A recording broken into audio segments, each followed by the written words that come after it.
أطيب وصفة رمضانية ما بعد الفطور ويا الشاي وما عالم ثاني. طبعا اليوم سويت بسبوسة بنكهة الكراميل، تجنن والله بنات. أول شي خليت بيضة، قلاص جوز المبروش، قلاص سميد، قلاص طحين، ونص قلاص من الشكر، وظرف فانيلا، وظرف بيكنج باودر، ويا هيل إذا حابين. طبعا هنا خليت نص قلاص زيت، وكوب واحد حليب سائل، وعلبة واحدة همينة من القشطة. بس ها هي راح نخلطهن، وراح أخليهن 10 دقائق قبل لا أشويها، وراح يصير الخليط بهالشكل من الريح العجينة. الخطوة الثانية حتى نحصل نكهة رهيبة، راح أكرمل هنا نص قلاص من الشكر، وأخلي عليه نص قلاصة من الماء. راح أجيب قالب يكون يعني ما يلزق بيه الأشياء، وأضيف الكراميل وأوزعه بهالطريقة، وأضيف النوبة جوز مبروش كمية زينة حتى تصير البسبوسة فد شي زين.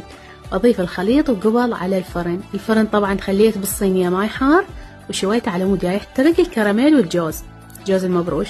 طبعا هي من بعد ما بردت قلبتها، يا أما تخلون عليها شوي شيرة أو حليب مكثف إذا حابيها يعني حالية زيادة.